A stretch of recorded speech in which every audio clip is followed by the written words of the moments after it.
Hi, my name is Corey and I'm a Research Assistant at Diffinity Genomics. I'm here today to demonstrate the proper technique for pipetting RapidTip. I'll be showing you the best way to purify your samples using RapidTip and what to do if you encounter any problems such as bubbles forming within the tip. So we have our RapidTips here, and we have our automated multi-channel pipetter set to 50 microliters and with the recommended settings for aspiration and dispense speeds. What you'll want to do before you start is tap the box against your work surface, and that'll cause all the particles in the tips to go to the bottom and they'll be ready for purification. Just like that. And so we also have our 96 well plate with our 25 microliter PCR samples, and we're ready to start purifying them.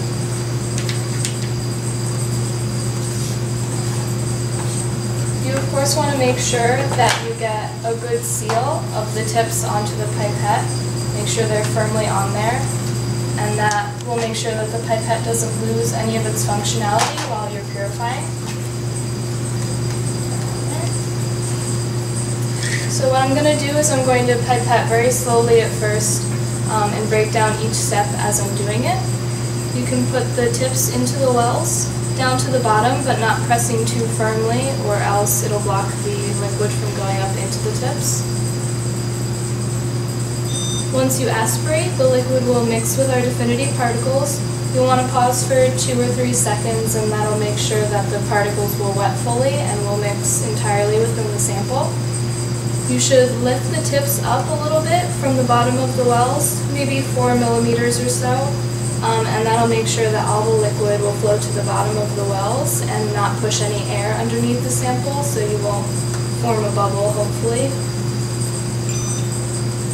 And then you continue like that. I'll keep going in real time, and I'll show you what to do if a bubble forms in one of your tips.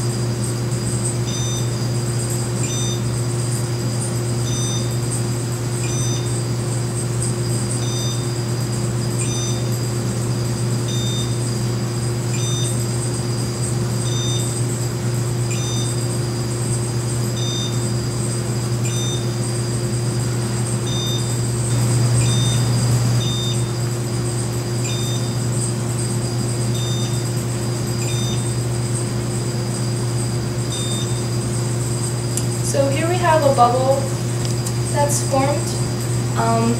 It's not very extreme, but it might separate some of the liquid sample from some of the Diffinity particles.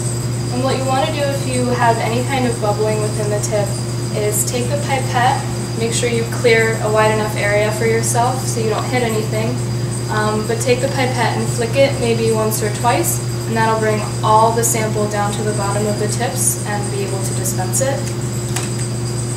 Just like that. So then you can dispense it into the wells.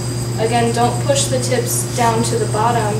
Keep them suspended up a little bit, or else you'll end up pushing air up underneath the sample. And then just tap a little bit to get all the liquid around the tip, and continue pipetting as normal. This will only take about 5 or so seconds away from your purification, but if you're concerned about time or if bubbles keep forming and you need to keep flicking them down, you might be able to go a little bit further beyond 1 minute, maybe up to 10 seconds more with a few more cycles, and you should be just fine. For the last aspiration, you can see I've lifted the tips out of the wells a little bit, out of the liquid, and there's a little bit more that stays within the tips. So what you can do is flick that down as well, and then dispense one last time into your wells, and you'll get the most amount of liquid out of your sample back.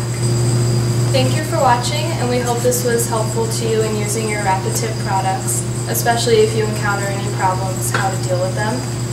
If you have any questions or feedback, we'd love to hear from you at DifinityGenomics.com, or you can give us a call at our customer service line at 877-362-1812.